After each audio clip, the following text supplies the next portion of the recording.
So hello my dear learners, welcome to this amazing lecture of respiration in plants। बच्चों आज के इस lecture में हम एक बहुत इंपॉर्टेंट चैप्टर और जो बहुत बच्चों को टफ भी लगता है रेस्पिरेशन इन प्लांट, इसको वन शॉट में कवर करेंगे और यकीन मानिए ये चैप्टर आपके लिए इजीएस्ट चैप्टर बन के रह जाएगा अगर आज आप मेरी इस वीडियो से इस चैप्टर को पढ़ते हैं तो देखो बच्चों, रेस्पिरेशन इन प्लांट्स, एक्चुअली ये चैप्टर रेस्पिरेशन इन प्लांट्स की जगह इसका जो सही नाम होना चाहिए था वो होना चाहिए था बच्चे सेलुलर रेस्पिरेशन। कि सेल के लेवल पे रेस्पिरेशन कैसे होता है, चाहे वो सेल फिर प्लांट का हो चाहे एनिमल का हो, तो हमें वो इस चैप्टर में डिस्कशन करना है। एनसीईआरटी की लाइन बाय लाइन कवर हो जाएगी। एनसीईआरटी की महत्वता इस चैप्टर में बस एक दो बार रीडिंग के लिए रह जाती है, उसके बाद आपको चीजें बस याद करनी है। तो इसलिए ये चैप्टर अच्छा है, अगर एक बार समझ में आ जाए तो एनसीईआरटी की महत्वता उतनी नहीं रहती जितनी बाकी चैप्टरों में है। बहुत ज्यादा थ्योरेटिकल नहीं है ये, ठीक है। इसमें आपको कुछ चीजें बस समझनी है और आपको खुद पता चल जाएगा। अभी देखिए, सबसे पहली बात बच्चों, रेस्पिरेशन का मतलब क्या होता है? क्या ब्रीदिंग और रेस्पिरेशन सेम चीज होती है? सर नहीं, तो ये रेस्पिरेशन भी बच्चों अलग चीज होता है। रेस्पिरेशन मतलब होता है ऑक्सीडेशन ऑफ फूड। सर हम क्या करते हैं रेस्पिरेशन में? फूड का ऑक्सीडेशन करते हैं। बच्चों देखो, एनसीईआरटी के इंट्रोडक्शन के सारे पॉइंट मैं कवर कराऊंगा, पॉइंट आगे पीछे हो सकते हैं, मैंने सीक्वेंस को अपने हिसाब से अरेंज करा है। एनसीईआरटी में सीक्वेंस अपने हिसाब से होगा, ठीक है। मैं जितना करा रहा हूं एनसीईआरटी पूरी कवर हो रही है, इतना भरोसा आपको रखना है। और दूसरी चीज, एनसीईआरटी के जो इंपॉर्टेंट टॉपिक होंगे उनकी मैं एनसीईआरटी की रीडिंग भी कराऊंगा, ठीक है। तो सर रेस्पिरेशन का मतलब होता है oxidation of food. Sir food का ऑक्सीडेशन का क्या मतलब है? सर ऑक्सीजन को ऐड करना। ऑक्सीडेशन मतलब क्या होता है? ऑक्सीजन को ऐड करना या हाइड्रोजन को रिमूव करना। ये दोनों ही चीजें बच्चों आपको पता होनी चाहिए। केमिस्ट्री की टर्म्स हैं लेकिन बायोलॉजी में बहुत काम आती हैं। ऑक्सीडेशन का मतलब क्या है? सर ऐड करना, किसका? ऑक्सीजन का, या फिर रिमूव करना, रिमूवल ऑफ हाइड्रोजन। इसको भी क्या ही बोलते हैं? ऑक्सीडेशन बोलते हैं। तो सर ऑक्सीडेशन का यहां पर क्या मतलब है? देखो सिंपल मतलब ये है कि हम जो भी फूड ले रहे हैं उस फूड से हमें अल्टीमेटली मिल क्या रही है? एनर्जी। लेकिन उस फूड को जो हम कंज्यूम कर रहे हैं, मान लो हमने रोटी खाई, चावल खाया, तो आपको क्या मिला सर? आपको मिला ग्लूकोज। क्या मिला बच्चों? ग्लूकोज। और ग्लूकोज एक 6 कार्बन का मेंबर होता है। इसका जो फॉर्मूला होता है वो कैसा होता है? C6H12O6, ये इसका फॉर्मूला होता है। क्लियर है बात? हाँ जी सर। ग्लूकोज कुछ ऐसा दिखता है, 6 कार्बन का होता है, HOH, यहां पर अलग होता है OHH, HOH, HOH, फिर यहां पे CH2OH। ये स्ट्रक्चर भी बहुत ध्यान में रखने वाली बात है। क्यों? अगर मैं आपको अभी ग्लाइकोलाइसिस समझाऊं और आपको ये स्ट्रक्चर नहीं पता तो आप ग्लाइकोलाइसिस नहीं समझ पाओगे। ये ग्लूकोज का क्या है बच्चों? स्ट्रक्चर है। मास्टर जी इसका स्ट्रक्चर ऐसे क्यों है? अब देखो बच्चों, सिंपल बात ये है, जहां पर लॉजिक लगेगा वो मैं आपको बताऊंगा। क्या ये स्ट्रक्चर मैंने अपने मन से बनाया? नहीं, ये साइंटिस्ट ने खोजा कि ग्लूकोज की ऐसी ऐसी प्रॉपर्टीज होती हैं तो उसका स्ट्रक्चर ऐसा ऐसा ऐसा ऐसा होना चाहिए। जितनी भी कायरलिटीज यहां पर आएंगी, है ना, जितने भी कायरल सेंटर्स यहां पर आ रहे होंगे, केमिस्ट्री में आपने पढ़ी होंगी, यहां नहीं पढ़नी, वो सब वो स्ट्रक्चर को उसी हिसाब से बनाया जाता है एक्सपेरिमेंट कर करके। तो ये स्ट्रक्चर ये है, ये तो आपको याद ही करना है। ये ऐसा क्यों होता है? भाई मैंने नहीं बनाया, भगवान ने ऐसा ही बनाया ग्लूकोज को, तो ये इसका स्ट्रक्चर ऐसे ही होता है। इसका जवाब कुछ मेरे पास नहीं है। ग्लूकोज की प्रॉपर्टी के आधार पे हमने उसकी प्रॉपर्टी को देख देख के फिर हमने ये निश्चय किया कि भाई हाँ, ग्लूकोज का स्ट्रक्चर ऐसा होता है। तो हम क्या करते हैं ग्लूकोज में बच्चों? ये कार्बन है, आपको पता होगा, ये भी कार्बन है, ये भी एक कार्बन है, ये भी एक कार्बन है, ये भी एक कार्बन है ना। तो ग्लूकोज 6 कार्बन का होता है। तो बना लेते हैं 1 2 3 4 5 और ये 6। तो हम क्या करते हैं ग्लूकोज के ऑक्सीडेशन में? हम क्या करते हैं, इन कार्बन कार्बन बॉन्ड्स को ब्रेक करते हैं। क्या होगा ऑक्सीडेशन में? Sir step by step breaking होगी। क्या होगा? Step by step breaking of carbon carbon bond and trapping the energy released.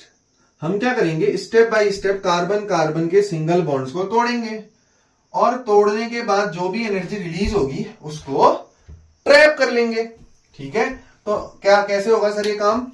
जैसे बच्चों हमारे पास 6 कार्बन है, 1 2 3 4 5। हम क्या करेंगे, पहले मैं जनरल बता रहा हूं, हम पहले इसको 2 भागों में तोड़ देंगे, 3 कार्बन के 2 मॉलिक्यूल्स बना देंगे, फिर इनके बीच के बॉन्ड्स को ऐसे तोड़ेंगे, फिर इसको और तोड़ेंगे। और आपको यह चीज तो पता ही होगी कि बॉन्ड फॉर्मेशन या बॉन्ड ब्रेकिंग जब हम करते हैं तो बच्चों एनर्जी रिलीज होती है। जब भी बॉन्ड टूटता है तो एनर्जी रिलीज होती है। तो यहां पर हमने देखा कि हमने इन बॉन्ड्स को तोड़ा धीरे धीरे करके। आपको अगर ऐसे नहीं समझ में आ रहा तो आप ऐसे लिख लो ना कि ये 6 कार्बन थे, 6 कार्बन में से हमने 5 कार्बन ऐसे ही रहने दिए और 1 कार्बन के बॉन्ड को तोड़ दिया। फिर हमने 3 कार्बन जो है बच्चों ऐसे ही रहने दिए, 4 कार्बन ऐसे ही रहने दिए, 2 कार्बन को तोड़ दिया। मतलब ऐसे तोड़ तोड़ के हमने इस तरीके के सिंगल सिंगल सारे कार्बन के बॉन्ड को तोड़ा, और तोड़ा तो इससे एनर्जी रिलीज हुई, उस एनर्जी को ट्रैप कर लिया। क्लियर है बात? हाँ जी सर, बहुत सिंपल बात है ये तो। एक एक करके एक एक कार्बन के बॉन्ड को तोड़ते गए। ठीक है, यही होता है ऑक्सीडेशन में। तो सर आप ये बताओ कि स्टेप बाय स्टेप ब्रेकिंग क्यों कर रहे हैं, एक ही साथ क्यों नहीं तोड़ दे रहे सारे बॉन्ड्स को? एक साथ भी तो तोड़ सकते हैं। बच्चों इस रिएक्शन के स्टेप बाय स्टेप होने के पीछे एक बहुत इंपॉर्टेंट रीजन है। क्या, क्यों होती है ये रिएक्शंस स्टेप बाय स्टेप? आइए समझिए। ये स्टेप बाय स्टेप इसलिए होती है because if all the bonds were broken at a time, many amount of energy will be released in the form of heat। क्योंकि अगर हमने बहुत सारे बॉन्ड्स को एक साथ तोड़ दिया तो जो अमाउंट है वो हीट के फॉर्म में, जो एनर्जी हमें शरीर को चाहिए, जो एटीपी हमारी थी, वो वेस्ट हो जाएगी और किस में कन्वर्ट हो जाएगी बच्चों? हीट में। तो रेस्पिरेशन में हम क्या करते हैं सर, एक एक करके बॉन्ड तोड़ते हैं। पहले याला बॉन्ड तोड़ेंगे, फिर याला बॉन्ड तोड़ेंगे, फिर याला बॉन्ड तोड़ेंगे, फिर याला बॉन्ड तोड़ेंगे, फिर याला बॉन्ड तोड़ेंगे, और फिर जो एनर्जी रिलीज होगी उसको स्टेप बाय स्टेप तरीके से ट्रैप कर लेंगे। अगर एक ही साथ तोड़ लिया तो हम एक साथ ट्रैप करने में असमर्थ हैं, बहुत सारा अमाउंट ऑफ एनर्जी हीट के फॉर्म में लॉस्ट हो जाएगी। क्लियर है बात? हाँ जी सर, ये बात हमें क्लियर है। तो बच्चों ये मतलब किस चीज का हो गया? Oxidation of food. रेस्पिरेशन का मतलब मैंने आपको बताया, और ग्लूकोज के स्ट्रक्चर के बारे में कुछ हमने बच्चों बातें यहां पर करी। क्लियर है बात? हाँ जी सर, बिल्कुल ये बात हमें क्लियर है।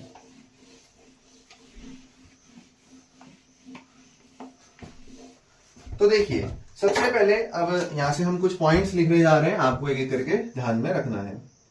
सबसे पहला पॉइंट आता है बच्चों साइट की, होता कहां है ये? तो साइट ऑफ सेलुलर रेस्पायरेशन कहां होता है? सेल के लेवल पे रेस्पायरेशन किस जगह पे होता है?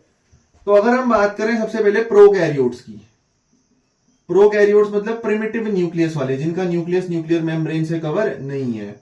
और फिर हम बात करें अपने जैसे एनिमल्स की, जिनमें यू मतलब ट्रू, कैरियोन मतलब या कैरियोट मतलब न्यूक्लियस, तो जिनके पास ट्रू न्यूक्लियस है। तो बच्चों जो प्रोकैरियोट्स होते हैं उनके पास देखो न्यूक्लियस तो है नहीं, है ना, और कोई चीज भी है नहीं, मतलब सेल ऑर्गेनली भी कुछ वेल डेवलप्ड है नहीं। तो प्रोकैरियोट्स में ये जो साइट है ये साइटोप्लाज्म है, साइटोप्लाज्म में ही सारा का सारा काम होता है। यूकैरियोट्स में जो साइट ऑफ सेलुलर रेस्पिरेशन है साइटोप्लाज्म में तो होता ही होता है, प्लस जो माइटोकॉन्ड्रिया है वहां पर भी रेस्पिरेशन होता ही होता है, वहां पर भी रेस्पिरेशन होता ही होता है। तो साइट ये है। ठीक है, क्लियर है बच्चों बात? हाँ जी सर, बिल्कुल सर, ये बात जो है सर वो हमें क्लियर है। अब देखो बच्चों, रेस्पिरेशन इज, मुझे बताओ रेस्पिरेशन एंडरगोनिक, ओहो तो सॉरी बच्चों, जस्ट अ मिनट। तो ठीक है भाई, आगे को बढ़ते हैं, यहां से आपको आगे को ले चलते हैं। सो रेस्पिरेशन इज बच्चों ध्यान से देखो, पहली चीज तो बच्चों जो रेस्पिरेशन है वो एक एंडरगोनिक है या एक्सरगोनिक है, मतलब ये एनर्जी लेगी या एनर्जी देगी। तो बच्चों एनर्जी हो सकता है बहुत बार ये ले भी, लेकिन हम एंडरगोनिक या एक्सरगोनिक, बेसिकली एंडोथर्मिक या एक्सोथर्मिक कंसिडर करने के लिए सिर्फ ये देखते हैं कि ज्यादा चीज क्या हो रही है, कि ज्यादा रिएक्शन एनर्जी को कंज्यूम कर रही है या ज्यादा रिलीज कर रही है। और हम रेस्पिरेशन कराते ही इसलिए हैं ताकि जितनी भी एनर्जी इसमें खर्च भी हो रही है अगर, तो रिलीज उससे ज्यादा हो, जिससे हम बॉडी के फंक्शनिंग कर पाए। तो ये बेसिकली एक एक्सरगोनिक प्रोसेस होती है। कैसी प्रोसेस होती है? एक्सरगोनिक प्रोसेस होती है। इसकी रिएक्शन कैसे लिखते हैं सर? एक मॉलिक्यूल ग्लूकोज का, अगर इसके लिए एक मॉलिक्यूल ऑफ ग्लूकोज के लिए अगर हम रिएक्शन लिखें तो इसको 6O2 चाहिए, तो ये 6CO2 प्रोड्यूस करता है, 6 मॉलिक्यूल्स वाटर के प्लस एनर्जी। एनर्जी कितनी रिलीज होती है बच्चे? 686 किलो कैलोरी। अगर हम अपनी बात करें तो ये एनर्जी है, ये रिलीज हो जाएगी। अच्छा, ये रिएक्शन एनसीईआरटी में लिखी है, लेकिन इसका एक मोर करेक्टेड वर्जन में आपको देता हूं। ये सिर्फ फोटोसिंथेसिस की जैसी रिएक्शन का करेक्टेड वर्जन है। यहां पर 6H2O भी आएगा, फिर यहां आप 6CO2 लिख लो, 12H2O लिख लो और एनर्जी लिख दो कितनी? 686 किलो कैलोरी। सर तो करेक्टेड क्यों बोलते हैं इसको? मैंने भी सुना है सर, हमारे स्कूल के टीचर भी बोलते हैं। यहाँ ना 12H2O है, यहाँ ना 6H2O है, तो मतलब ठीक तो है, यहां से 6 यहां भेज के हमने काट दिए 12H2O। बच्चों एक चीज सुनो, हम क्या लॉजिक लगा रहे हैं इस रिएक्शन को लिखने के लिए, एनसीईआरटी वालों ने क्या लॉजिक लगाया है कि ये जो 12H2O है, 6H2O यहां भी कंज्यूम कर रहा है और 12H2O दे रहा है, तो हमने वो 12H2O में से 6H2O घटा दिए। लेकिन ये लॉजिक गलत है। गलत क्यों है सुनो। एक्चुअली क्या है, जब ये रिएक्शन हो रही है, क्या ऐसा है कि ये 6H2O प्रोड्यूस ले ही नहीं रहा? ले रहा है ना, ये शरीर से 6 वाटर के मॉलिक्यूल ले रहा है, उसके बाद ये 12 वाटर के मॉलिक्यूल अलग से प्रोड्यूस कर रहा है। तो ये चीजें अलग अलग है ना, तो ये चीजें अलग अलग है। ऐसा नहीं है कि ये 6 को इधर भेज के हमने इसको काट दिया कि यहाँ 6H2 ही बचा, ऐसा नहीं है। जब रिएक्शन हो रही है उस टाइम पे तो ले रहा है ना ये 6 वाटर के मॉलिक्यूल, और जो ये 12 वाटर के मॉलिक्यूल बन रहे हैं वो रिएक्शन के दौरान बन रहे हैं। इसका मतलब ये थोड़ी ना कि यहाँ इसने वाटर के मॉलिक्यूल कंज्यूम ही नहीं करे। तो ये ज्यादा करेक्ट होती है। तो रेस्पिरेशन पहले तो एक एक्सरगोनिक प्रोसेस है, दूसरा एनाबॉलिक पाथवे है या कैटाबॉलिक पाथवे है? बताओ सर। एनाबॉलिज्म मतलब किसी चीज को बिल्डअप करना, जैसे protein anabolism, sorry amino acid anabolism करके प्रोटीन बनाएंगे, पॉलीपेप्टाइड। कैटाबॉलिज्म मतलब काटना, किसी को काटा, कैटाबॉलिज्म। कैटाबॉलिज्म मतलब प्रोटीन टूट के अमीनो एसिड बना देगा, तो वो कैटाबॉलिज्म है। दोनों ही मेटाबॉलिज्म के अंदर आते हैं। तो रेस्पिरेशन में चीजें बनती भी हैं, चीजें टूटती भी हैं, मतलब एनाबॉलिज्म भी होता है, कैटाबॉलिज्म भी होता है। तो इसलिए हम रेस्पिरेशन को बच्चों एक एम्फीबोलिक पाथवे कहते हैं। क्या कहते हैं? एम्फीबोलिक पाथवे, यानी कि यहां दोनों चीजें हो रही हैं, आपका एनाबॉलिज्म भी हो रहा है और कैटाबॉलिज्म भी हो रहा है।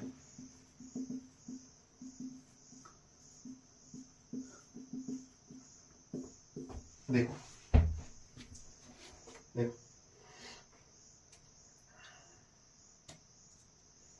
ठीक है। अब एनसीईआरटी एक चीज के बारे में आपको बताती है, हेडिंग बनाएंगे रेस्पिरेटरी सबस्ट्रेट। रेस्पिरेटरी सबस्ट्रेट लिखो। रेस्पिरेटरी सबस्ट्रेट में the substance oxidized during the process of respiration is called respiratory substrate. बहुत सिंपल है डेफिनेशन। क्या है? ऐसा सब्सटेंस जो रेस्पिरेशन की प्रोसेस के दौरान ऑक्सीडाइज हो रहा है उसको रेस्पिरेटरी सबस्ट्रेट कहेंगे। एग्जांपल्स क्या क्या है सर रेस्पिरेटरी सबस्ट्रेट के? सर फैट, कार्बोहाइड्रेट, प्रोटीन और ऑर्गेनिक एसिड्स इन सम प्लांट्स, वो आपके क्या है? रेस्पिरेटरी सबस्ट्रेट के कुछ एग्जांपल है, आप लिख लेना, ठीक है। ये मैं भी लिख देता हूं, कोई दिक्कत नहीं है। Sir fats, carbohydrates, proteins. Definition में क्या लिखा आपने? Substance oxidized during the process of respiration, proteins और उसके बाद ऑर्गेनिक एसिड, ये कुछ प्लांट्स में होते हैं, लिख लीजिएगा ब्रैकेट में, इन सम प्लांट्स। अब इसमें से भी देखो, रेस्पिरेटरी सबस्ट्रेट में से भी बच्चों अगर मैं आपको एक सही भी चीज बताऊं तो कार्बोहाइड्रेट ये मोस्ट प्रिफर्ड रेस्पिरेटरी सबस्ट्रेट होता है। सर कार्बोहाइड्रेट के बाद क्या आता है? फैट्स। फिर बॉडी किसको ऑक्सीडाइज करेगी? प्रोटीन। तो देखो ये क्या लिखा है मैंने, इसको समझो। होता क्या है बच्चों, अगर आपकी बॉडी में कार्बोहाइड्रेट है तो बॉडी इनको ऑक्सीडाइज नहीं करेगी, बॉडी पहले कार्बोहाइड्रेट को ऑक्सीडाइज करेगी, मोस्ट प्रिफर्ड है। इसलिए जिम जाते हो ना, तो जिम में बोलते हैं कि कार्ब्स मत खा, कार्ब्स नहीं खाएगा तो फैट कम होगा। कैसे? अगर आपने बॉडी को कार्बोहाइड्रेट नहीं दिए जो कि मोस्ट प्रिफर्ड है, तो कार्बोहाइड्रेट तो है नहीं बॉडी में, तो आपने ये नहीं खाए तो बॉडी किसको गलाना शुरू करेगी? फैट्स को। किसको गलाना शुरू करेगी? फैट्स को। ठीक है। और मान लो कोई बहुत गरीब बच्चा है जिसके पास खाना पीना ही नहीं है, तो फैट तो उसमें होगा नहीं, तो बच्चों उसमें प्रोटीन डिफिशियंसी हो जाएगी, क्योंकि बॉडी फिर किसको ऑक्सीडाइज करना शुरू करेगी? प्रोटीन को।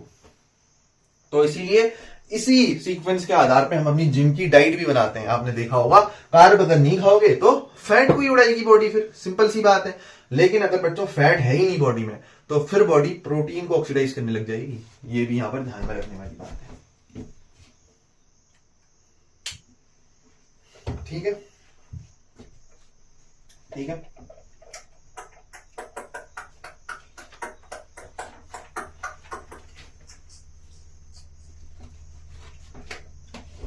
अब थोड़ा प्लांट के कंटेक्स्ट में इस चैप्टर को मैं लेके चलता हूं।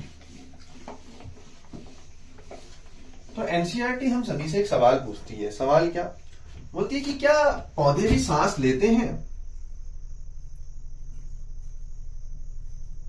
Do plants breathe? ये पहला टॉपिक है आपका। क्या पौधे भी सांस लेते हैं? तो इसका जवाब क्या है बच्चों? Yes. But unlike unlike animals, plants do not have any specialized organs. लिखा होगा एनसीईआरटी ने, देखो, unlike animals, plants do not have any specialized organs. इनके पास क्या होते हैं? Stomata and lenticels. क्या प्रेजेंट होते हैं बच्चों? इस सिंपल पर्पस के लिए स्टोमेटा और लेंटिसेल्स प्रेजेंट होते हैं। सर स्टोमेटा कैसे दिखते हैं? सर कुछ ऐसे दिखते हैं सर, अभी तक बनाते आ रहे थे हम। लीव्स में होते हैं ये क्लोरोफिल है, इनके बीच में डॉट डॉट, और इसके बीच का अपर्चर ओपनिंग। ये कहां प्रेजेंट होते हैं? लीफ में सर। और स्टेम अपना कैसे पूरा करती होगी रेस्पिरेशन? वो बच्चों इस तरीके के सेल्स कुछ मिलते हैं जिन्हें हम क्या कहते हैं? ऐसे देखो, लेंस शेप्ड ओपनिंग होती है इन सेल्स की। ये देखो, लेंस शेप्ड सेल्स होते हैं, लेंटी सेल्स जिन्हें कहते हैं। ये प्रेजेंट होते हैं आपके कहां? स्टेम में। तो प्लांट यस ब्रीथ करते हैं, लेकिन अनलाइक एनिमल्स, एनिमल के जैसे इनके पास स्पेशलाइज्ड ऑर्गन्स नहीं होते, अनलाइक उनके जैसे नहीं होते। इनके पास हालांकि कुछ चीजें होती हैं जैसे स्टोमेटा और लेंटी सेल्स। क्लियर है? क्लियर है। अब सर ये बताओ कि प्लांट में स्पेशलाइज्ड ऑर्गन की जरूरत क्यों नहीं है? क्या आप बता सकते हो? मैंने कहा यार बिल्कुल बता सकता हूं, मैं बिल्कुल बता सकता हूं। जैसे इसके बहुत सारे रीजंस हैं। पहला रीजन तो ये है कि प्लांट का प्रत्येक पार्ट अपने हिस्से की ऑक्सीजन की जिम्मेदारी खुद रखता है, और जो गैस अगर डिफ्यूज भी होती है तो उसको बहुत ज्यादा इधर उधर डिफ्यूज नहीं होना होता। तो each part of plant take care of its own needs. यानी कि बच्चों प्लांट में लंग्स तो है नहीं, तो प्लांट में लीफ अपना रेस्पिरेशन अलग करती है, अपनी ऑक्सीजन अलग ले लेती है, स्टेम अपना अलग कर लेती है, रूट अपना अलग कर लेती है। तो इसलिए यहां पर अपनी जरूरतों का जो ख्याल है वो ये खुद ही रख लेते हैं। दूसरी चीज बच्चों, होता क्या है कि गैसेस को ज्यादा डिफ्यूज भी नहीं होना पड़ता प्लांट में, है ना। जैसे हमारे में क्या है कि नाक से जो है गैस अंदर जाएगी और उसको पूरी बॉडी में फिर जाना है, इनमें ऐसा नहीं होता। तो इसीलिए ईच लिविंग सेल जो है किसका? प्लांट का, इज लोकेटेड, वो कहां लोकेटेड होता है? Very close to the surface, वो सरफेस के बहुत क्लोजली लोकेटेड होता है। और जो प्लांट के स्टेम के अंदर का हिस्सा है वो मोस्टली डेड होता है, तो उसको तो ब्रीदिंग करनी ही नहीं है। जो लिविंग सेल्स होते हैं प्लांट के वो बाहर बाहर पर ही अरेंज होते हैं। ठीक है, अगली चीज, plants also do not possess great demand for oxygen. Great demand for oxygen भी ये possess नहीं करते। तो जो भी आपकी रूट, स्टेम, लीव्स होती हैं ये रेस्पायर करती हैं एट वेरी लोअर रेट। ये रेस्पायर करती हैं at very lower rate, animals के जैसा नहीं चलता इनमें।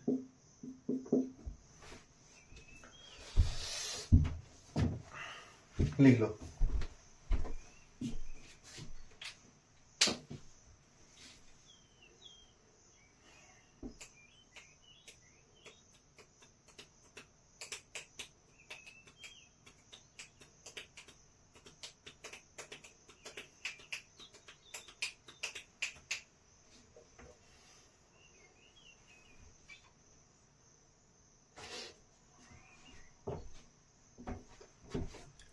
लिख लो बच्चों।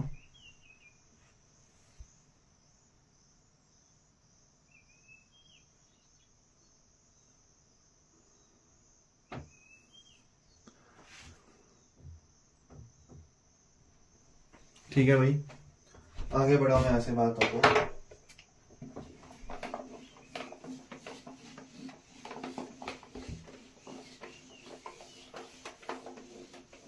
देखो ये जो रेस्पायरेशन होता है ना, ये भी दो प्रकार का होता है। कितने प्रकार का होता है? दो प्रकार का।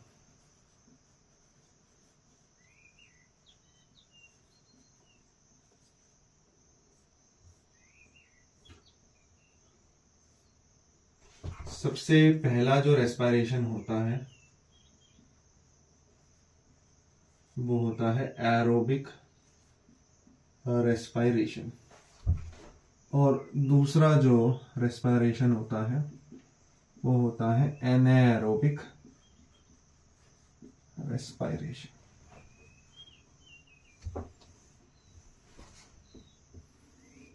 दोनों में अंतर समझते हैं। ठीक है, मोटा मोटा अंतर नहीं, अच्छी खासी डिफरेंस वाला अंतर समझते हैं।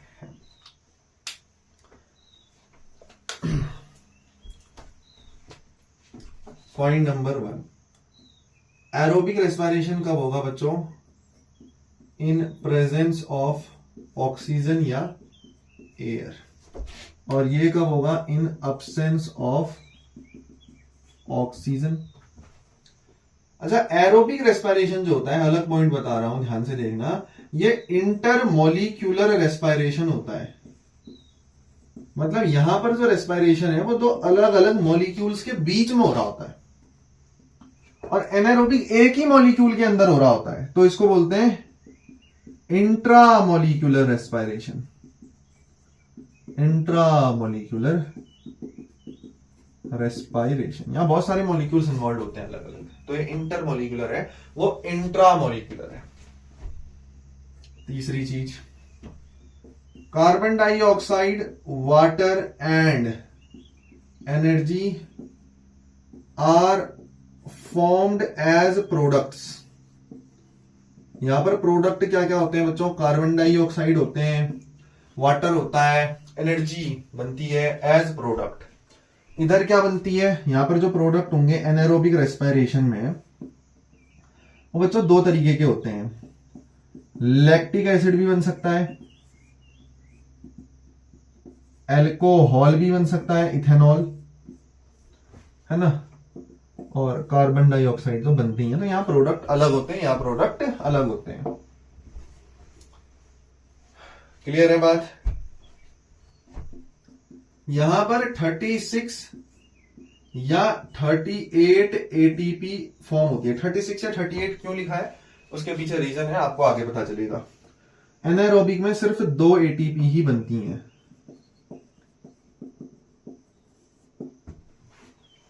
अब रिएक्शंस की बात करते हैं। तो दोनों में ऑक्सीडेशन तो किसका होना है, ग्लूकोज का। तो मैंने यहां ले लिया ग्लूकोज C6H12O6 और मैंने इसमें क्या करा सर,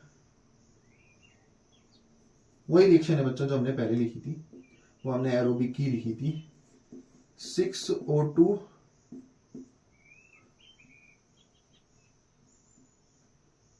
6 वाटर के मॉलिक्यूल डाले तो मुझे यहां 6CO2 12H2O के साथ 686 किलो कैलोरी मिली।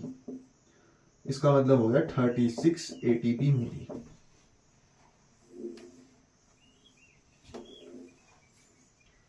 अच्छा, एनारोबिक में बच्चों दो तरीके के रेस्पिरेशन आप पढ़ोगे, ये 5वां पॉइंट है, ठीक है, रिएक्शन। अगर यहां पर रिएक्शन की बात करूं तो यहां पर दो रिएक्शन होंगी। पहला रिएक्शन है alcoholic fermentation. Sir alcoholic fermentation कहां होती है बच्चों? एल्कोहल की फर्मेंटेशन या तो प्लांट्स में होती है या यीस्ट सेल्स में होती है, ये एनिमल सेल में नहीं होती। और दूसरी जो रिएक्शन है एनारोबिक रिएक्शन की, वो होती है लैक्टिक एसिड फर्मेंटेशन या फॉर्मेशन। अब ये जो लैक्टिक एसिड का फर्मेंटेशन है ये कहां होता है? ये एनिमल मसल सेल्स में होता है। ये एनिमल मसल सेल्स में होता है। तो अगर एल्कोहलिक फर्मेंटेशन की मैं बात करूं तो यहां पर क्या होता है, जैसे मेरा ग्लूकोज का जो मॉलिक्यूल है, अब ऑक्सीजन तो है नहीं, ऑक्सीजन जो है अगर है भी तो बहुत कम होगी तो भी ये हो सकता है, लेकिन एब्सेंट होती है इसमें तो ऑक्सीजन लिखेंगे ही नहीं हम, क्लियर बात है। तो इससे क्या बनते हैं बच्चों, दो मॉलिक्यूल बनते हैं इथेनॉल के, C2H5OH। ये क्या है, शराब है, इथेनॉल। और दो मॉलिक्यूल CO2 के मिलते हैं प्लस 59 किलो कैलोरी की एनर्जी मिलती है। 59 किलो कैलोरी कह लो या दो, कहीं में लिखा होगा, हाँ 2 ATP बोल लो, एक ही बात है। देखो लैक्टिक एसिड फर्मेंटेशन का रिएक्शन C6H12O6, एक ग्लूकोज ने दो मॉलिक्यूल C3H6O3 के बनाए। ये क्या है सर? ये है लैक्टिक एसिड। C3H6O3 के बनाए, ये क्या है? ये है लैक्टिक एसिड। और लैक्टिक एसिड के साथ फिर क्या बनाया इसने? सर यहां पर CO2 वगैरह तो ऐसा कुछ बनता नहीं है, तो 59 किलो कैलोरी की एनर्जी रिलीज करी। ये lactic acid format. Lactic acid का फॉर्मूला है, जरूर ध्यान में रखना।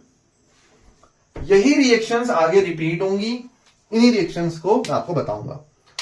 तो अगर मैं ऑफलाइन पढ़ा रहा होता तो एक दिन का टारगेट इतना ही होता है बच्चों के लिए कि आप घर में जाओ, इसको बढ़िया ढंग से याद करो ताकि अगले दिन का लेक्चर आपको समझ में आए। ठीक है बच्चों, तो ये भी मैं आपको बताते रहना हूं कि एक दिन में आपको कितना बचाना है।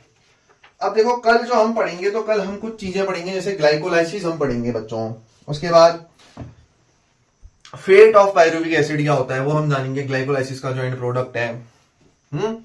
उसके बाद हम जो है आपका क्रेब्स साइकिल हमें पढ़ना है, लिंक रिएक्शन पहले पढ़ेंगे, फिर क्रेब्स साइकिल पढ़ेंगे, और उसके बाद फिर ETS में हम जाते हैं। तो 2-3 दिन का ये चैप्टर होता है कुल मिला के, ज्यादा बड़ा नहीं होता।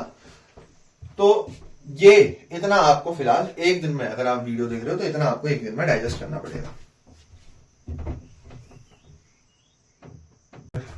आगे को बढ़ते हैं अपने इस चैप्टर में। हमने रेस्पिरेशन के जो पार्ट्स होते हैं बच्चों, एरोबिक एनारोबिक, इस तरीके से उसको जरूर समझ लिया था, है ना? बढ़िया है, आगे बढ़ो। देखो अब क्या बात है,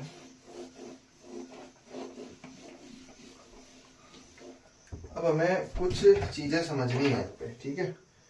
तो एक हेडिंग डालेंगे आप, overview of cellular respiration. Heading डालो, please make the heading overview of cellular respiration. डालिए हेडिंग डालिए।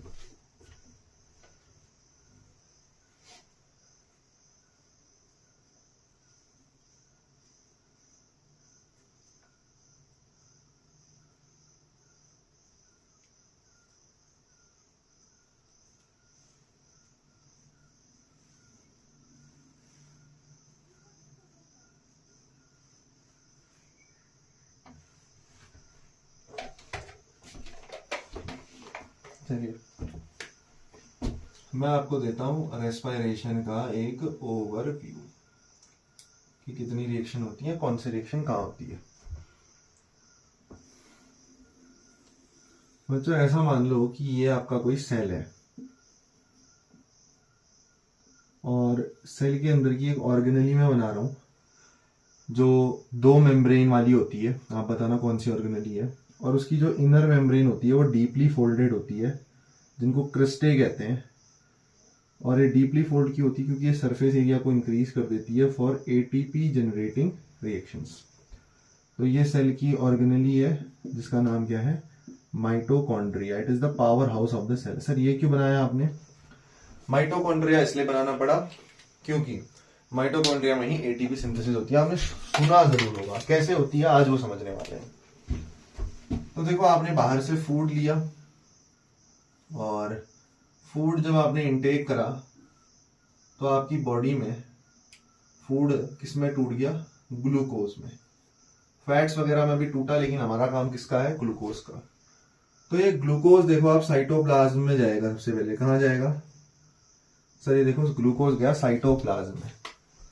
ये क्या है भाई, सेल का साइटोप्लाज्म है, सब जानते हैं इतना, है ना। ऑर्गेनल को छोड़ के जो भी स्पेस बचती है वो क्या है, साइटोप्लाज्म।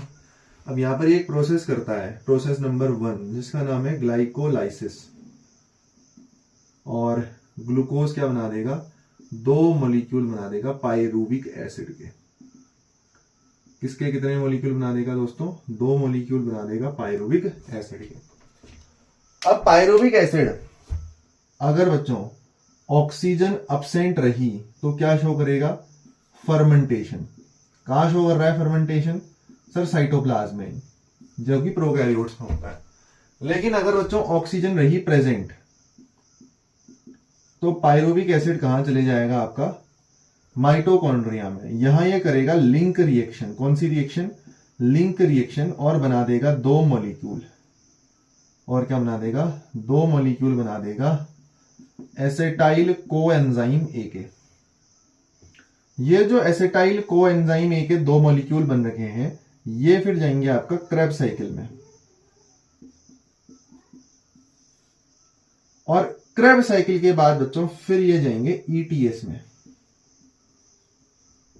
तो कितनी प्रोसेस हो गई मैं लिख लेता हूं। ये पहली प्रोसेस, ये दूसरी प्रोसेस, ये तीसरी प्रोसेस, ये चौथी प्रोसेस। तो टोटल बच्चों 4 प्रोसेसेस हैं।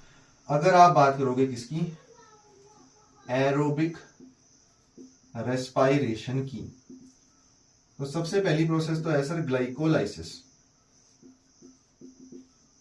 ग्लाइकोलाइसिस का प्रोडक्ट पायरूविक एसिड। अगर ऑक्सीजन प्रेजेंट हुई तो ये क्या शो करेगा, लिंक रिएक्शन। उसके बाद क्या करेगा, क्रेब्स साइकिल। और उसके बाद ETS, electron transport system. Glycolysis कहां हो रही है बच्चों, आप देख पा रहे हो, ये साइटोप्लाज्म ऑफ सेल में हो रही है। लिंक रिएक्शन और क्रेब्स साइकिल ये जो एरिया है इसमें हो रहा है, यानी कि माइटोकॉन्ड्रियल मैट्रिक्स में हो रही है। Mitochondrial matrix. और ईटीएस कहां हो रही है, ये जो माइटोकॉन्ड्रिया है इसकी इनर मेम्ब्रेन में। तो ईटीएस की साइड कहां है, इनर मेम्ब्रेन ऑफ माइटोकॉन्ड्रिया। बस देख लो जल्दी।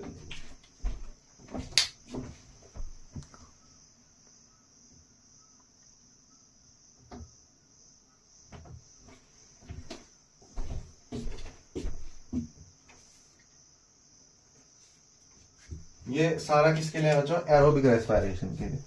और अगर सर एनारोबिक रेस्पिरेशन हो रहा होगा तो क्या होगा, वो भी लिख लो। एनारोबिक रेस्पिरेशन में बच्चों देखो ग्लाइकोलाइसिस तो होगी ही होगी, लेकिन एनारोबिक में ऑक्सीजन अब्सेंट है, फिर डायरेक्टली क्या हो जाएगा, फर्मेंटेशन। तो इसमें दूसरा स्टेप क्या है, फर्मेंटेशन। तो एनारोबिक रेस्पिरेशन के जो दोनों के दोनों स्टेप्स हैं वो कहां हो रहे हैं, वो साइटोप्लाज्म ऑफ सेल में ही हो जाते हैं। तो इसलिए मैंने आपको पहले पॉइंट भी लिखाया था। क्या पॉइंट लिखाया था कि सर जो हमारा प्रोकैरियोट्स होते हैं उनके पास सारी साइट जो होती है रेस्पिरेशन की वो साइटोप्लाज्म है। साइटोप्लाज्म ही साइटोप्लाज्म है, यस सर। और जो प्रोकैरियोट्स होते हैं, सॉरी जो यूकैरियोट्स होते हैं, उनके पास साइटोप्लाज्म तो है ही एज वेल एज माइटोकॉन्ड्रिया। तो वो पॉइंट भी यहाँ से प्रूव हो रहा है। मतलब यहाँ से कुछ चीजें और समझने वाली हैं जो आपको नोट करनी चाहिए बिल्कुल। जैसे आप देखिए क्या आपको दिख रहा है, ग्लाइकोलाइसिस यहाँ पे भी है, ग्लाइकोलाइसिस यहाँ पे भी है, और बाकी रिएक्शंस दोनों जगह अलग अलग है। यानी कि सर ग्लाइकोलाइसिस दोनों जगह है। Yes yes sir. तो यहां से हम ये कह सकते हैं कि जो ग्लाइकोलाइसिस है, glycolysis is a universal pathway. ये क्या है, ये एक यूनिवर्सल पाथवे है। लिख लीजिए।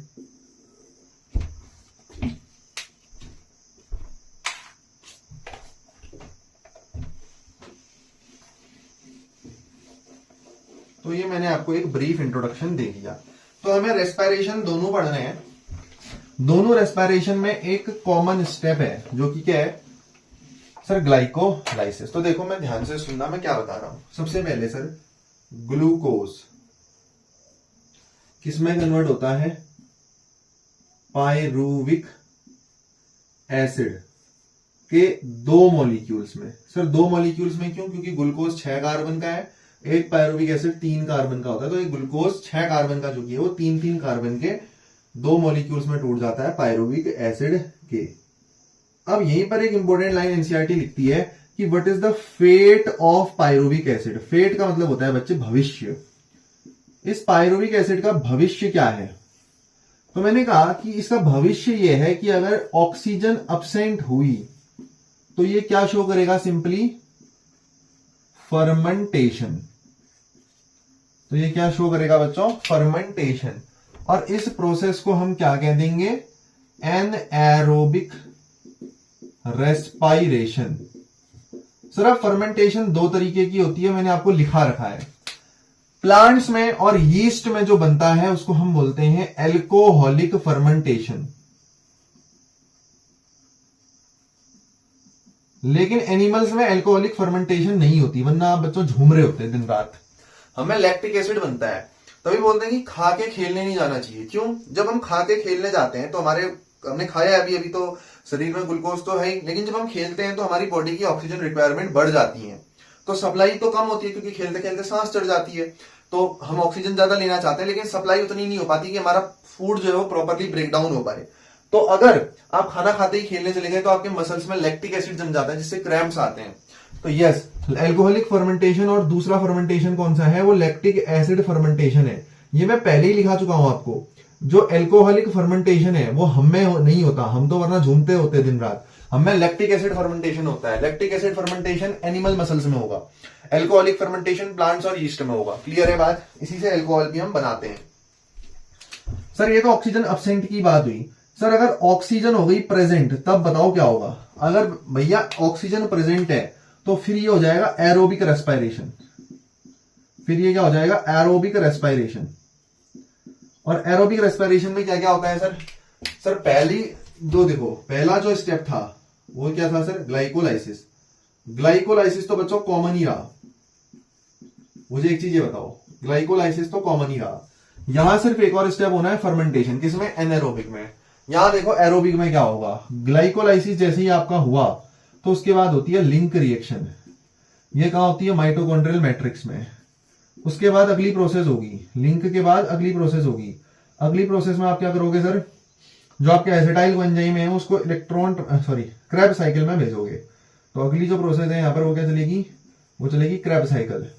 और क्रेब्स साइकिल के बाद जो लास्ट प्रोसेस यहां पर आप करोगे वो क्या है, ईटीएस, इलेक्ट्रॉन ट्रांसपोर्ट सिस्टम।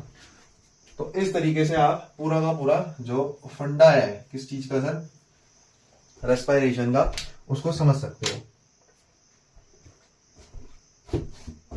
देख लीजिए।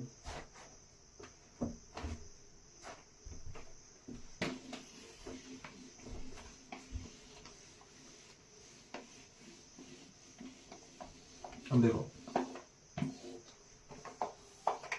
आगे को बढ़ते हैं। अब आगे को बढ़ रहे हैं तो हम क्या पढ़ेंगे, सबसे पहले ग्लाइकोलाइसिस, जो कि बच्चों एक यूनिवर्सल पाथवे भी है। तो पहला हेडिंग आप डालोगे वो क्या है, ग्लाइकोलाइसिस।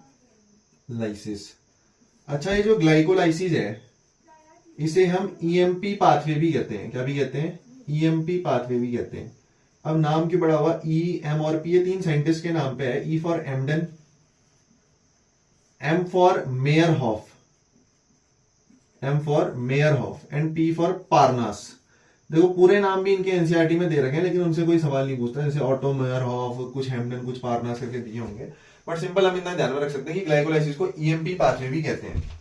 अच्छा, अभी अभी देखा कि ग्लाइकोलाइसिस क्या है, यूनिवर्सल पाथवे है, चाहे एरोबिक रेस्पिरेशन हो, चाहे एनारोबिक रेस्पिरेशन हो, चाहे प्रोकैरियोटिक एनिमल हो, चाहे यूकैरियोटिक एनिमल हो, हर जगह ग्लाइकोलाइसिस होती ही होती है। तो ग्लाइकोलाइसिस एक ऐसा पाथवे है, यूनिवर्सल पाथवे है। अच्छा, ग्लाइकोलाइसिस में होता क्या है सर, यहां पर होता है ब्रेकडाउन ऑफ ग्लूकोज मॉलिक्यूल। क्या होता है, ग्लूकोज का मॉलिक्यूल टूटता है, breakdown of glucose molecule to form, breakdown of one glucose molecule to form two molecules of pyruvic acid। तो एक ग्लूकोज के मॉलिक्यूल से कितने मॉलिक्यूल बनते हैं, पायरुविक एसिड के 2 मॉलिक्यूल बनते हैं। क्लियर है, क्योंकि ग्लूकोज 6 कार्बन का है, तो ये हो गया 6 कार्बन का ग्लूकोज, और ये क्या करेगा, 2 मॉलिक्यूल बनाएगा 3 कार्बन के, जिसे हम क्या बोलते हैं, पायरुविक एसिड। और यहां हमने क्या लिया था, ग्लूकोज। अच्छा, ग्लूकोज के लिए कंडीशन कौन सी चाहिए सर, ये can also occur in absence of oxygen. तो ये एनारोबिक कंडीशन में भी काम कर सकता है। रिएक्शन कहां होती है, साइटोप्लाज्म ऑफ सेल में। बाकी कितनी एनर्जी लगती है, कितनी एनर्जी मिलती है, वो हम आगे देखेंगे जब हम इसको पढ़ लेंगे। ठीक है,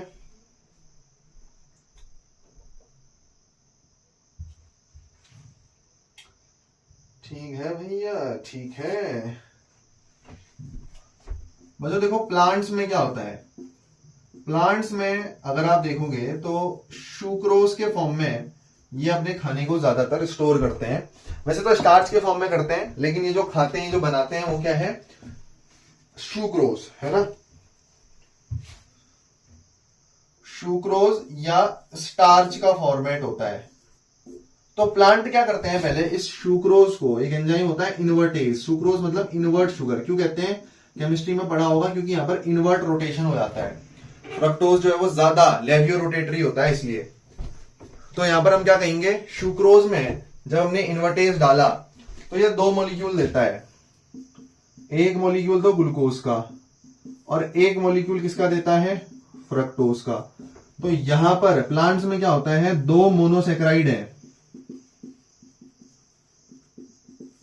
ये एंटर करते हैं ग्लाइकोलाइसिस। यस, सिर्फ ग्लूकोज नहीं करेगा, फ्रक्टोज भी करेगा। फ्रक्टोज भी कर सकता है, ग्लूकोज भी कर सकता है, और भी मॉलिक्यूल आपका ऑक्सीडेशन में पार्टिसिपेट करते हैं, लेकिन ग्लाइकोलाइसिस प्लांट में 2 मॉलिक्यूल करते हैं, ग्लूकोज भी और फ्रक्टोज भी। जब ग्लाइकोलाइसिस पढ़ेंगे तब हमें ये पता चलेगा कि यार ग्लूकोज जो है वो तो खाली नाम का है, ग्लूकोज को भी बाद में फ्रक्टोज में ही कन्वर्ट करना पड़ता है ग्लाइकोलाइसिस में। तो डायरेक्टली अगर फ्रक्टोज मिल रहा है तो ये और अच्छी बात है। तो प्लांट दोनों चीजों को लेते हैं। अगर एक मॉलिक्यूल सुक्रोज का टूटता है तो वो एक ग्लूकोज बनाता है, एक फ्रक्टोज बनाता है। दोनों का फॉर्मूला सेम होता है, C6H12O6। इसका C12H22O11 होता है सुक्रोज, केन शुगर बोलते हो जिसको आप। ये और इन दोनों का मॉलिक्यूलर फॉर्मूला सेम होता है। ये क्या होते हैं, एक दूसरे के आइसोमर्स होते हैं, फंक्शनल ग्रुप अलग है। इसमें एल्डोज होता है, एल्डोज शुगर बोलते हैं, कीटोज शुगर। इसमें एल्डिहाइड ग्रुप है, इसमें कीटोन ग्रुप है।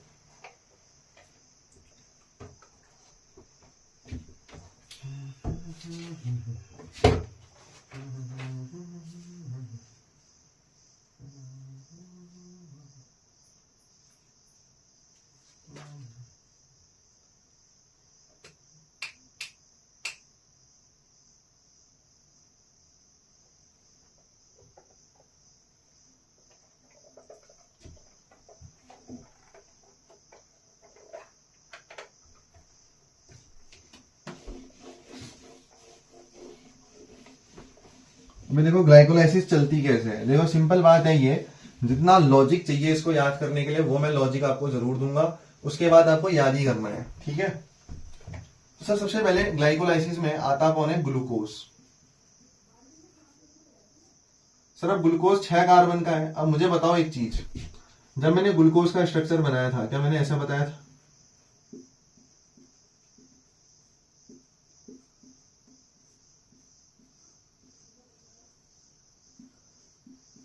तो क्या ये सिमेट्रिकल मॉलिक्यूल है? देखो हमें करना क्या है, सुनो, 6 कार्बन का ग्लूकोज है, इसको 3-3 कार्बन के मॉलिक्यूल में तोड़ देना है। कैसे तोड़ू उसको 3-3 कार्बन के मॉलिक्यूल में? सर एक कार्बन ये है, एक कार्बन ये है, एक कार्बन ये है, एक कार्बन ये है, एक कार्बन ये है, तो 3-3 कार्बन के मॉलिक्यूल में अगर मैं इसको तोड़ता हूं, ऊपर एल्डिहाइड ग्रुप है, नीचे एल्कोहल ग्रुप है, तो इसको क्या तोड़ा जा सकता है क्या? नहीं सर, ये सिमेट्रिकल तो नहीं है, तो it is not symmetrical. Glucose आपका सिमेट्रिकल नहीं है ना? नहीं है सर। तो इसको सिमेट्रिकल बनाते हैं। पहले कैसे करते हैं, ध्यान से देखो भाई। ग्लूकोज जो है उसको हम कन्वर्ट कर देंगे ग्लूकोज 6 फॉस्फेट में। किसमें कन्वर्ट कर देंगे? ग्लूकोज 6 फॉस्फेट में। और यहां पर आपको अपनी एक एटीपी खर्च करनी पड़ेगी। ये आपका स्टेप नंबर 1 है। यहां पर आप अपनी एटीपी खर्च करोगे, जिससे एक एडीपी मिलेगी, और जो फॉस्फेट मिलेगा उसको आपने ग्लूकोज के साथ जोड़ दिया है, तो इसलिए ग्लूकोज 6 फॉस्फेट बन गया। उसके बाद देखो क्या करना है सर, उसके बाद इसमें हम आइसोमरेज डालेंगे। एक एंजाइम होता है ना, स्टेप नंबर 2 आइसोमरेज। आइसोमरेज मतलब इसका आइसोमर बनाएंगे। मैंने कहा ना ग्लूकोज को सिमेट्रिकल बनाना है, तो इसलिए इसको फ्रक्टोज में अब हम कन्वर्ट कर देंगे, फ्रक्टोज 6 फॉस्फेट। लेकिन अभी भी बच्चों ने सिमेट्रिकल बन नहीं पाया है। क्यों? देखो ग्लूकोज को फ्रक्टोज में इसलिए कन्वर्ट करा क्योंकि यहां ऊपर CHO था, नीचे CH2OH था, एल्डिहाइड ग्रुप और अल्कोहल ग्रुप, तो ये तो ग्रुप ही का सिमेट्रिकल नहीं बन पा रहा था। फ्रक्टोज 6 फॉस्फेट अभी भी सिमेट्रिकल नहीं है, क्योंकि 6वें कार्बन पे फॉस्फेट है लेकिन पहले कार्बन पे फॉस्फेट नहीं है। मतलब ये कुछ ऐसा स्ट्रक्चर होगा। फ्रक्टोज के 6 कार्बन तो ये हो गए। अब एक कार्बन के साथ फॉस्फेट ग्रुप अटैच्ड है, तो अगर आप 3-3 कार्बन बांट दोगे तो एक कार्बन को तो एक वाला जो बैच है 3 कार्बन का, उसमें तो फॉस्फेट ग्रुप है, लेकिन इन तीनों के साथ फॉस्फेट ग्रुप नहीं है, तो पहले इसके साथ भी फॉस्फेट ग्रुप जोड़ना पड़ेगा, तभी तो तोड़ पाओगे बराबर भागों में, है ना। तो अब हम फ्रक्टोज में भी दोबारा से एटीपी को ऐड करते हैं और इसको किस में कन्वर्ट कर देते हैं, fructose 1,6 bis phosphate. Fructose 1,6 bis phosphate. ये स्टेप नंबर 3 है। इस स्टेप नंबर 3 में भी हम क्या करते हैं, एक एटीपी को लाते हैं, इससे एडीपी बनाते हैं और एक फॉस्फेट जो है वो उसको यहां जोड़ देते हैं। क्लियर है बात? हाँ जी सर, बिल्कुल क्लियर है। अब देखो ये जो फ्रक्टोज, आप छोटा छोटा ही लिखना, ठीक है। फ्रक्टोज 1,6 बिस फॉस्फेट जो है सर, अब ये सिमेट्रिकल तो सर देखो बन चुका है, बिल्कुल बन चुका है, तो हम इसको बराबर भागों में तोड़ सकते हैं। तो इससे बच्चों 2 चीजें बनती हैं वैसे, एक बनता है जीलाप, जीलाप, और एक क्या बनता है, धाप। जीलाप और धाप, इसका फुल फॉर्म लिखेंगे तो ग्लिसरल्डिहाइड 3 फॉस्फेट। और क्या बन सकता है, डाई हाइड्रोक्सी एसीटोन फॉस्फेट। लिख लेना, डाई हाइड्रोक्सी एसीटोन फॉस्फेट। लेकिन हम 2 मॉलिक्यूल लेके आगे नहीं चढ़ते, ये एक दूसरे में कन्वर्ट हो जाते हैं, कन्वर्ट हो सकते हैं एक दूसरे में। तो हम क्या कहते हैं कि 2 मॉलिक्यूल जीलाप के ही मान लो आप तो स्टडी इसको लेके करो। बनते 2 मॉलिक्यूल बन सकते हैं, जीलाप भी बन सकता है, धाप भी बन सकता है। अगर ये धाप भी बनेगा तो ये किस में कन्वर्ट हो जाएगा, जीलाप में। क्लियर हो गई बात? हाँ जी सर। तो सर ये स्टेप नंबर कौन सा हो गया सर, ये तो सर हो गया चौथा स्टेप। लिखो बच्चों, जल्दी लिखो, ये कौन सा स्टेप हो गया बच्चों, ये हो गया आपका चौथा स्टेप। देख लो, ये आपका हो गया बच्चों कौन सा स्टेप सर, चौथा स्टेप। बच्चों यहां पर जो एंजाइम यूज होता है उसको बोलते हैं एल्डोलेस। एल्डोज शुगर है ना, तो एल्डोलेस, उसको हटा दिया हमने एल्डोज शुगर को, ऐसे मान लो। और यहां पर आइसोमरेज लगेगा अगर 2 मॉलिक्यूल चाहिए एक के, ठीक है। चलो इतना नोट डाउन कर लो।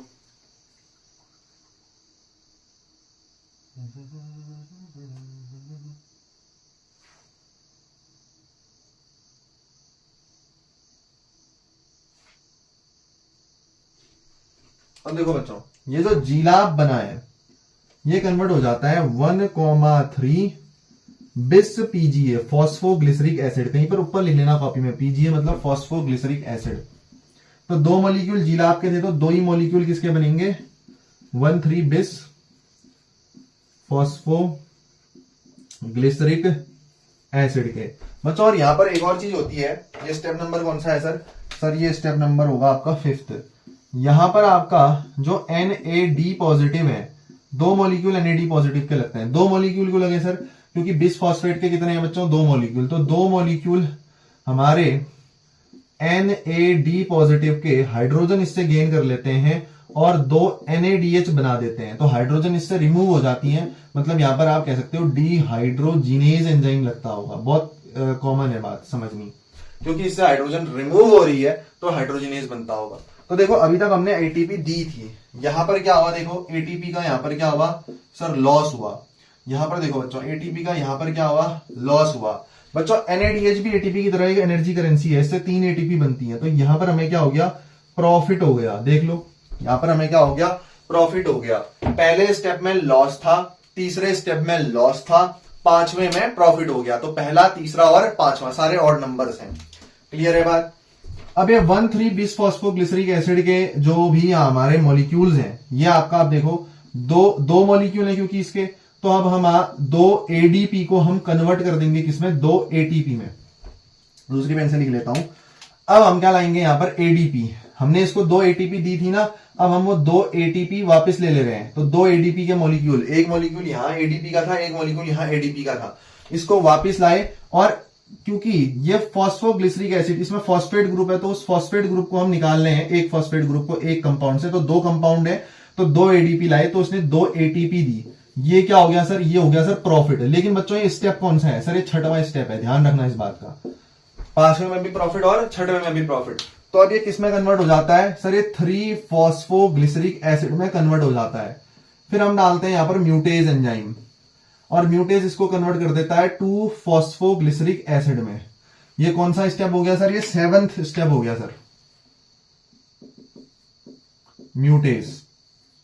म्यूटेज ठीक है, 7th 8th। चलो लिखो इसको।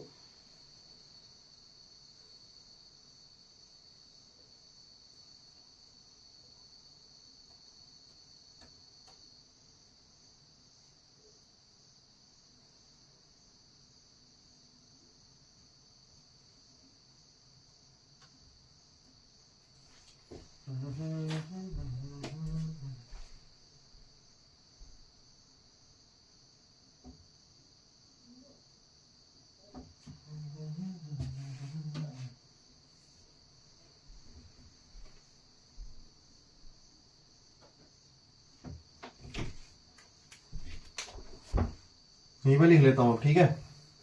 इसको थोड़ा सा ध्यान में रख लेना। 2 फॉस्फोग्लिसरिक एसिड कन्वर्ट हो जाता है 2 फॉस्फोइनोल पाइरुवेट में। ये 2 फॉस्फोइनोल पाइरुवेट फिर कन्वर्ट हो जाते हैं पाइरुविक एसिड में। और जब ऐसा हो रहा होता है तो आपका क्या होता है? देखो ये 7वां, ये 8वां और ये 9वां। यहां पर 2 ADP दोबारा आएंगे और 2 ATP बनाएंगे। सारे मॉलिक्यूल 2-2 हैं, ठीक है? क्योंकि यहां पर हमने एक स्टेप और कराया है। तो देखो ऐसे 9 स्टेप लग रहे हैं आपको।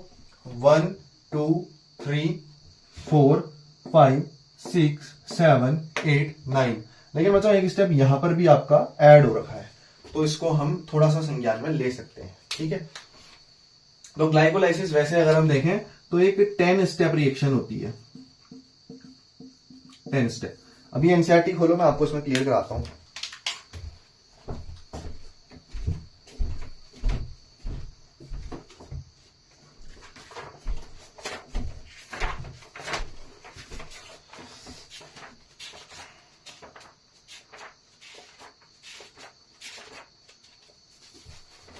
है ना, ये देखो 1 2 3 4 5 6 7 8 9। ऐसे अगर आप गिनोगे तो 9 ही स्टेप आएंगे इसमें। ये step 1, step 2, step 3, step 4, step 5, step 6, step 7, step 8, step 9। इस स्टेप को मिला दोगे तो स्टेप 10 हो जाएगा इस वाले को।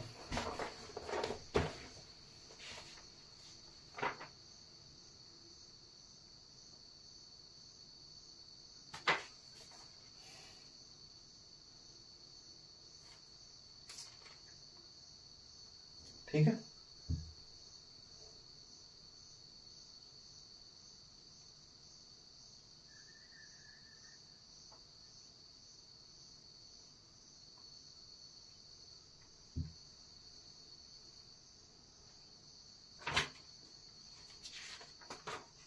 चलो बढ़े आगे को। हाँ जी सर, बढ़ाओ आगे को यहाँ से।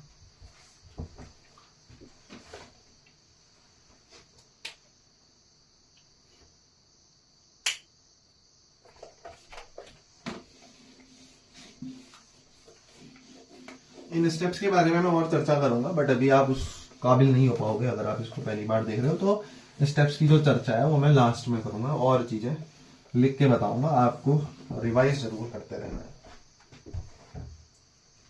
तो बच्चों अभी हमें प्रॉफिट कहाँ हुआ, देखो 2 बार हमने एटीपी बनाई थी, तो ग्लाइकोलाइसिस में नेट एटीपी गेन कितनी, टोटल एटीपी नेट आई सर 4। नेट एटीपी लूज कितनी लूज करी सर 2। और बच्चों टोटल एटीपी गेन, सर अब ये कैसे निकालूंगा, ध्यान से देखना। टोटल एटीपी गेन मतलब देखो +4 का तो प्रॉफिट हुआ और 2 आपने लूज कर दी। लेकिन बच्चों हमारे पास 2 क्या भी बने थे, NADH। एक NADH 3 एटीपी देता है, तो 2 NADH कितने देंगे, 6 एटीपी।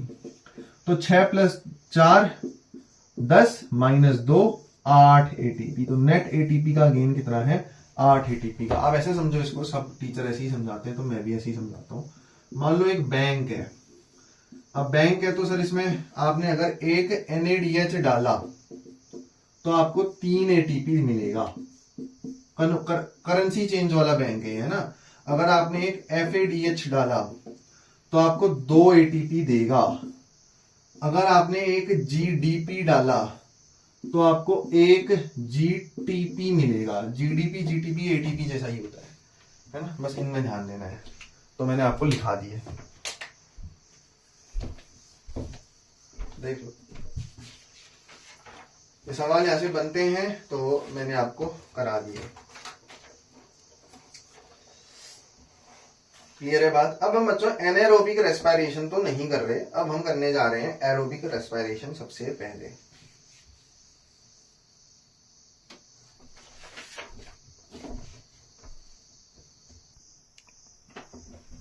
अब देखो बच्चों आगे बढ़ता है यहां से। एक तो मैं कह रहा हूं, आपने जैसे लेक्चर देख लिया, आप उसके बाद 2 से 3 बार एनसीईआरटी रीड कर लोगे ना, आपको खुद सेल्फ सफिशिएंटली सारी चीजें समझ में आ जाएंगी। और थोड़ी क्वेश्चन प्रैक्टिस कर लेना बस। पढ़ने वाली चीजें मतलब टीचर के एंड से इतनी होती हैं, बाकी खुद एनसीईआरटी रीडिंग करके खुद की थिंकिंग खुद डेवलप करनी होती है। इस चीज को आप समझिए। मैं आपको 1000 पन्ने के नोट्स लिखा दूं, आप नहीं कर पाओगे कुछ भी उससे। तो देखो अब हम पहले पढ़ते हैं एरोबिक रेस्पिरेशन। क्या पढ़ते हैं बच्चों, एरोबिक रेस्पिरेशन। तो सर एरोबिक रेस्पिरेशन में तो कुछ स्टेप्स थे सर। सबसे पहला स्टेप क्या था सर, ग्लाइकोलाइसिस। सर ये तो यूनिवर्सल है, ठीक है सर। सर उसके बाद एरोबिक में क्या होता था, अगर एनारोबिक होता तो मैं यहाँ पर फर्मेंटेशन लिखता, बात खत्म हो जाती। लेकिन अब मैंने क्या लिखा बच्चे, पहले मैंने ग्लाइकोलाइसिस लिखा। ग्लाइकोलाइसिस के बाद क्या बनता है सर, पायरुविक एसिड। जो पायरुविक एसिड जो है सर वो लिंक रिएक्शन शो करता है। क्या करता है, लिंक रिएक्शन। फिर सर आपका शो करता है क्रेब साइकिल। क्या शो करता है, क्रेब साइकिल। और उसके बाद सर ये शो करता है इलेक्ट्रॉन ट्रांसपोर्ट सिस्टम। क्या शो करता है सर, इलेक्ट्रॉन ट्रांसपोर्ट सिस्टम। ध्यान दो सुनना सर। क्या ग्लाइकोलाइसिस हम करा चुके हैं, बिल्कुल करा चुके हैं। ग्लाइकोलाइसिस का मुझे ये बता दो कि इसका प्रोडक्ट क्या था सर। इसका प्रोडक्ट था पायरुविक एसिड। कितने कार्बन का होता है बच्चों, ये 3 कार्बन का होता है। यहां बस कार्बन स्केलेटल से काम चलाना है, ठीक है। एग्जैक्ट फॉर्मूले आने जरूरी नहीं है इस चैप्टर के लिए। तो दूसरी चीज, तो ग्लाइकोलाइसिस तो हमने करा दिया। अब एरोबिक रेस्पिरेशन पढ़ना हो तो दूसरी चीज हेडिंग डालो, लिंक रिएक्शन। ग्लाइकोलाइसिस तो पढ़ चुके ना, अब क्या पढ़ेंगे sir, link reaction. Link reaction मतलब बच्चों, लिंक मतलब क्या होता है, 2 चीजों को आपस में ऐड करना, जोड़ना, है ना।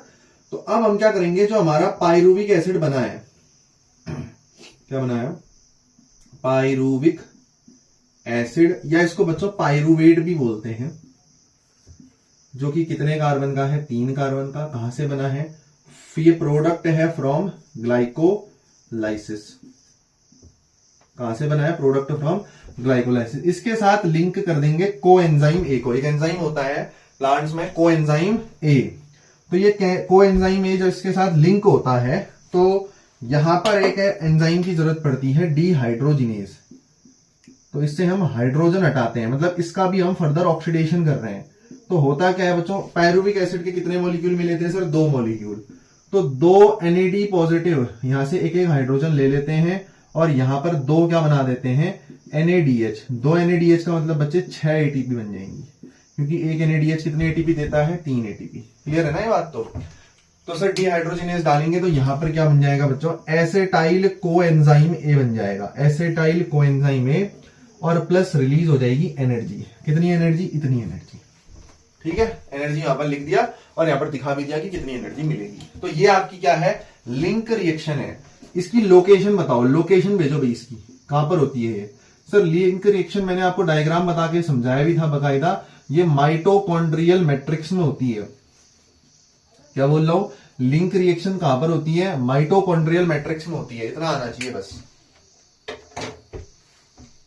लिख लो जल्दी।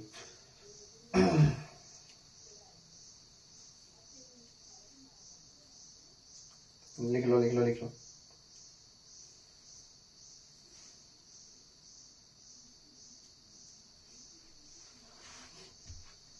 तो क्या हमने लिंक रिएक्शन भी कर दी, हाँ जी सर ये भी हमने कर दी। मुझे बताओ ये जो लिंक रिएक्शन है इसका प्रोडक्ट क्या है। सर इसका प्रोडक्ट बना एसेटाइल कोएंजाइम ए। अभी एसेटाइल कोएंजाइम ए क्या करेगा, क्रेब साइकिल को शो करेगा।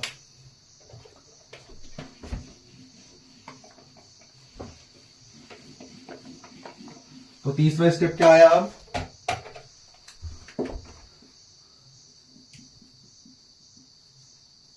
Krebs cycle. Sir Krebs cycle ये क्यों बोलते हैं, क्योंकि इसको एक साइंटिस्ट ने खोजा था, हैंस क्रेब नाम के साइंटिस्ट ने।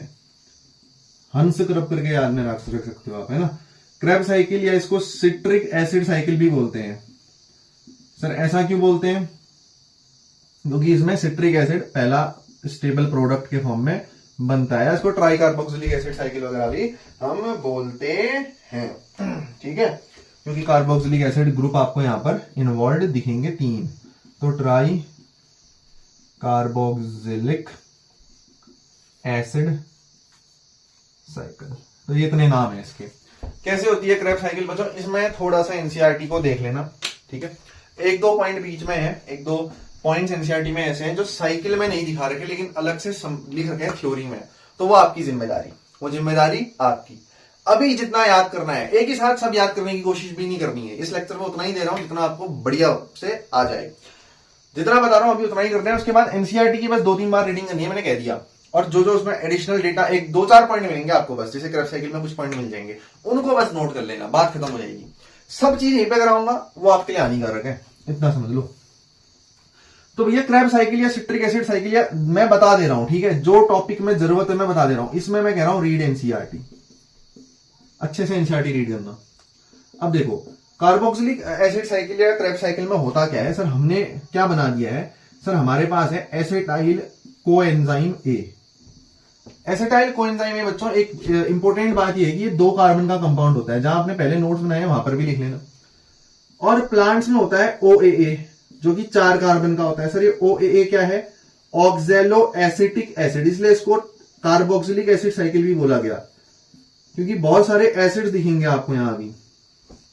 तो होता क्या है सर, ये OAA जो है और ये जो एसेटाइल कोएंजाइम ए है ये मिल जाते हैं और मिलके अपना पहला स्टेबल कंपाउंड बनाते हैं सिट्रिक एसिड।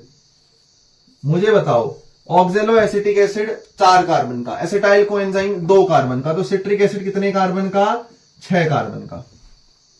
अब ये जो सिट्रिक एसिड है, ध्यान से सुनना, ये जो सिट्रिक एसिड है इसमें क्या होगा, डी कार्बोक्सिलेशन होगा। एक तो इससे CO2 बाहर निकल जाएगी और दूसरा 2 NAD पॉजिटिव क्या बना देंगे बच्चों, NADH बना देंगे। देख 2 NAD पॉजिटिव क्या बना देंगे बच्चों, 2 NADH बना देंगे। ठीक है, 2 बनेंगे।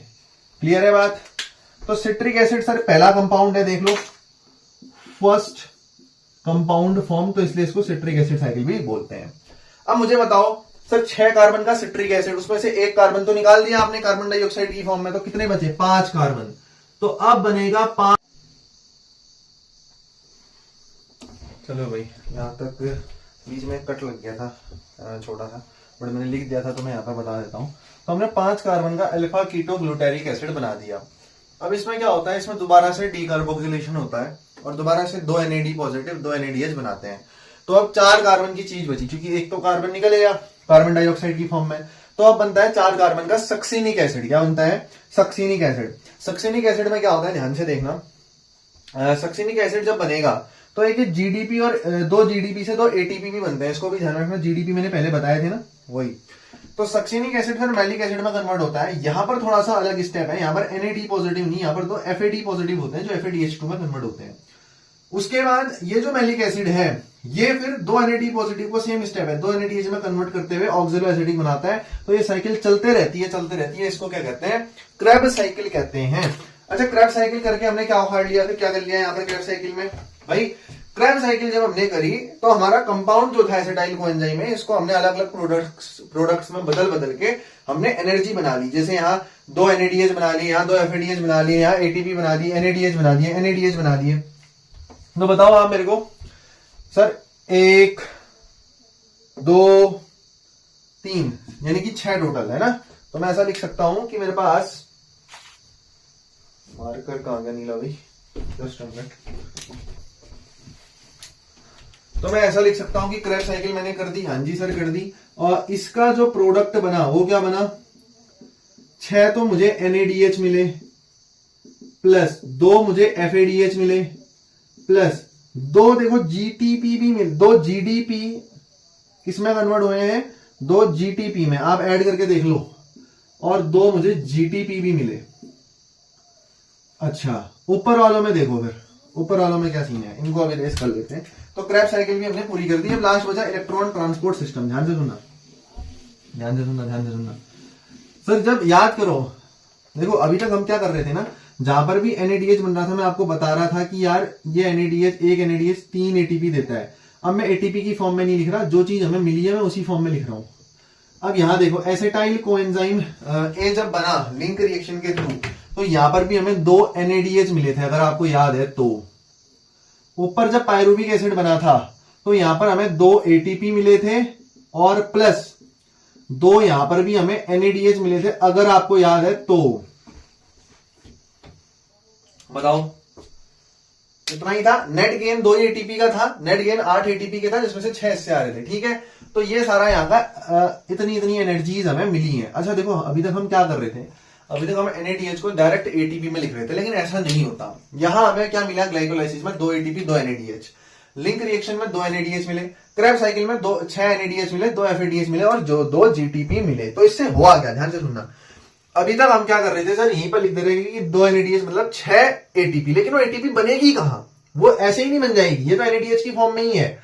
ATP इन सब में NADH की फॉर्म में, FADH की फॉर्म में, GTP की फॉर्म में ट्रैप्ड है। डायरेक्ट ATP सिर्फ यही मिली है हमें, ये जो 2 ATP लिख रखा है। अब हमें ETS का सहारा लेना पड़ेगा। किसका सहारा लेना पड़ेगा? ETS का। तो हेडिंग डालेंगे ETS। ETS का मतलब होता है electron transport system. Electron transport system. तो इस इलेक्ट्रॉन ट्रांसपोर्ट सिस्टम में क्या होगा, देखो एक बैंक की तरह है ये।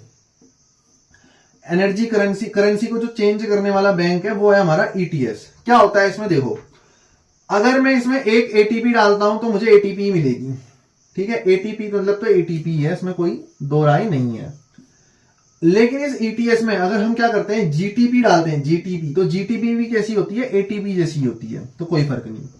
लेकिन अगर आप इसमें एक NADH डालते हो तो आपको कितनी ATP मिलती है? 3 ATP मिलती है। तो ये क्या करता है, सारी चीजों को ATP में कन्वर्ट करने का काम करता है, इलेक्ट्रॉन ट्रांसपोर्ट सिस्टम। और अगर आप इसमें एक FADH डालते हो तो आपको कितनी ATP मिलती है? एक FADH से 2 ATP मिलती है।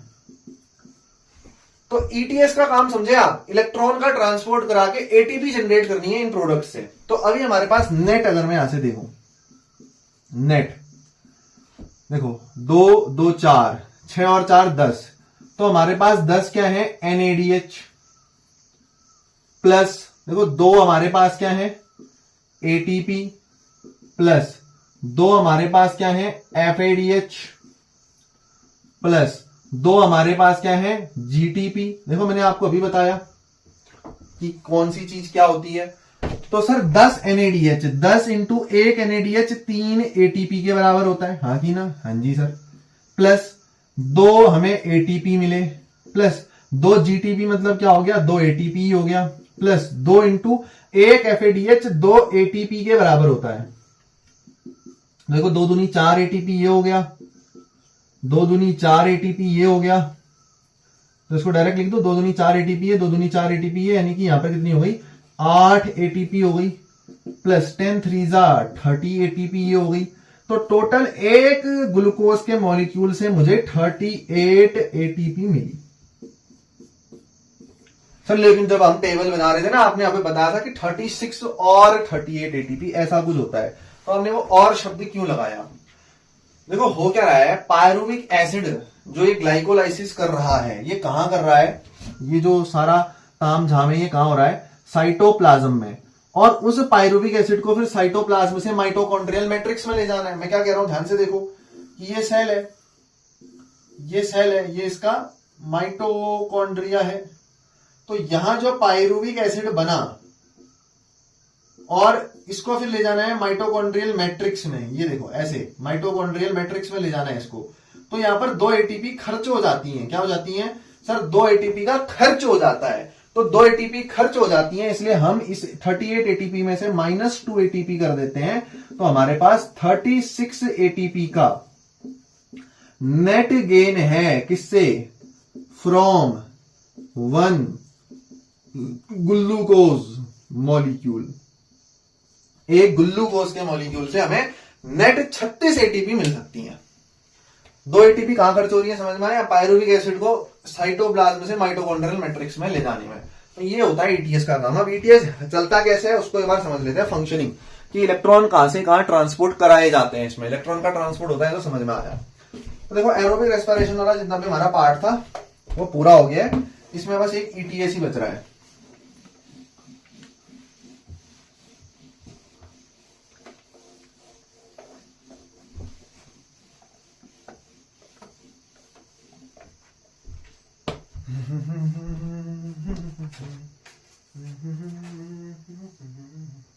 उसके बाद फर्मेंटेशन है, रेस्पिरेटरी कोशिएंट है, तो 2-2 मिनट में हो जाते हैं, इसमें कोई बड़ी बात नहीं है। ईटीएस अथवा इलेक्ट्रॉन ट्रांसपोर्ट सिस्टम। अच्छा, ये जो सिस्टम है, सबसे पहली बात, ये माइटोकॉन्ड्रियल इनर मेम्ब्रेन में होता है। अब आपको समझ में आया आज उस लाइन का महत्व जो क्लास 9th की एनसीईआरटी में लिखी थी कि the inner membrane of mitochondria is deeply folded for ATP, for increasing surface area for ATP generating reactions. तो ये एटीपी जनरेटिंग रिएक्शंस इसी में होती हैं, जो कि क्या है? ईटीएस है। तो माइटोकॉन्ड्रियल की इनर मेम्ब्रेन में होता है। इसमें जो फाइनल इलेक्ट्रॉन एक्सेप्टर है वो कौन होता है? वो आपका ऑक्सीजन होता है। इसमें टोटल 5 कॉम्प्लेक्सेस होते हैं। मेरे को लग रहा है डायरेक्ट एक कॉम्प्लेक्स का नाम आपसे इस बार पूछा जा सकता है।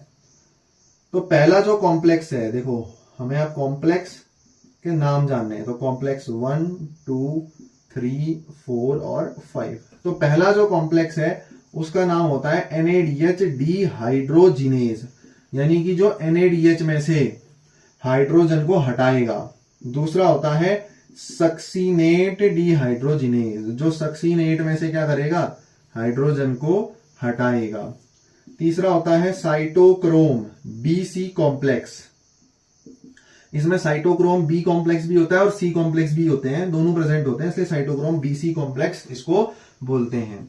दूसरा है, चौथा है साइटोक्रोम ऑक्सीडेज।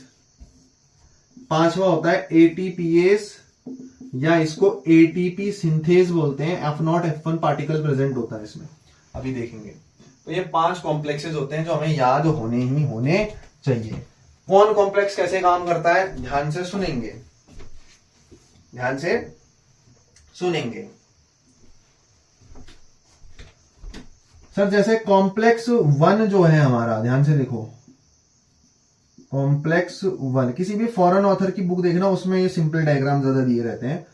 तो जैसे कॉम्प्लेक्स 1 हमारा क्या है? NADH dehydrogenase. तो NADH और H+ में से हाइड्रोजन हटाएगा। अब इलेक्ट्रॉन, हाइड्रोजन हटाने का मतलब हाइड्रोजन को हटाएगा तो उसमें इलेक्ट्रॉन कैरियर भी चाहिए, क्योंकि इलेक्ट्रॉन ट्रांसपोर्ट हो रहे हैं। तो Fe, S इस तरीके के जो मेटल्स हैं ये आपके इलेक्ट्रॉन कैरियर होते हैं। ये यूबी क्विनॉन को इलेक्ट्रॉन देते हैं। किसको देते हैं? UQ, UV quinone. उसके बाद ऊपर पे जो कॉम्प्लेक्स 2 प्रेजेंट होगा आपके, क्या प्रेजेंट होगा? Complex number 2। कॉम्प्लेक्स नंबर 2 कौन सा है सर? FADH2। क्या है? FADH2। ये भी अपना इलेक्ट्रॉन किसको देगा? इस UQ को देगा। देखो, ये देखो, ये देखो, क्लियर है बात? हाँ जी सर, बिल्कुल हमें बात क्लियर है। उसके बाद तो बात है भैया और ही सिंपल है। उसके बाद कॉम्प्लेक्स 1 काम में आ गया, कॉम्प्लेक्स 2 काम में आ गया, तो कॉम्प्लेक्स 3 काम में आएगा। यहां साइटोक्रोम बी भी प्रेजेंट होता है, साइटोक्रोम सी भी प्रेजेंट होता है। आपस में इलेक्ट्रॉन शेयरिंग करेंगे और सीधा भेज देंगे किसमें सर? कॉम्प्लेक्स 4 में। कॉम्प्लेक्स 4 कौन सा होता है सर? कॉम्प्लेक्स 4 होता है साइटोक्रोम ऑक्सीडेज। इसमें दो होते हैं भाई, साइटोक्रोम ए भी होता है और इसमें साइटोक्रोम A3 भी होता है। इसको साइटोक्रोम ऑक्सीडेज बोलते हैं। तो ये ऑक्सीडेशन करा देगा और फिर जो फाइनली जो आपके इलेक्ट्रॉन्स यहां से निकल रहे हैं उसको ऑक्सीजन एक्सेप्ट करेगा और वाटर बना देगा। देखो सर, 5वां वाला तो कहीं रोल प्ले में ही नहीं आया। अभी बताता हूं कहां आएगा, अभी बताता हूं।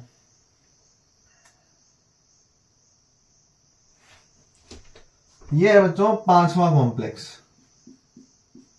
AT अलग से कर लेते हैं। 5वां कॉम्प्लेक्स ये रहा, ATPase, जो कुछ ऐसा दिखता है।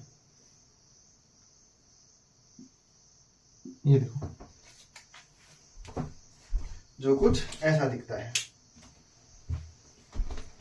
यहां F1 पार्टिकल है, यहां F0 पार्टिकल है। ये जो इलेक्ट्रॉन जा रहे हैं इनकी वजह से जो एनर्जी बढ़ेगी, तो ये क्या करेगा? जो ADP और फॉस्फेट के मॉलिक्यूल पास पास पड़े हुए हैं इनको एक साथ लाके किस में कन्वर्ट करेगा? ATP में। ये सिंपल काम है किसका? ATPase का या ATP सिंथेज का। 5वां देखिए, इन इलेक्ट्रॉन्स के मोशन की वजह से ये ATP और ADP जो पास पास पड़े हैं इनको एक साथ ला पा रहा है। तो ये सिंपल सा हमने ATS का एक चार्ट बना लिया। आप इस चार्ट के थ्रू भी चलोगे तो इलेक्ट्रॉन कहां से कहां जा रहा है ये आप इजिली रिमेंबर कर सकते हो। Worth remembering it. ठीक है, एनसीईआरटी में बहुत कॉम्प्लेक्स डायग्राम इसका दिया गया है, ऑल्दो आपको समझ में आ जाएगा। इस डायग्राम को अगर आप 2 से 3 बार कर दो तो वो डायग्राम बहुत ईजी लगेगा।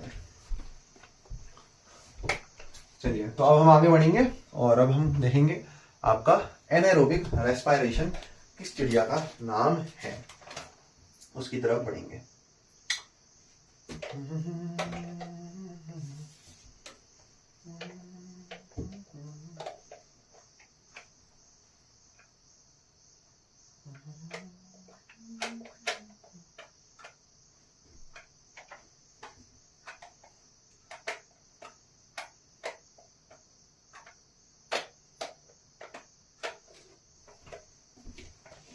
तो देखो, एनाएरोबिक रेस्पिरेशन में आपको ऑलरेडी वैसे तो करा ही चुका हूं, उसमें कोई ज्यादा अलग रिएक्शंस नहीं है। एनसीईआरटी में बस उन्हीं को कॉम्प्लेक्स ढंग से लिखा गया है।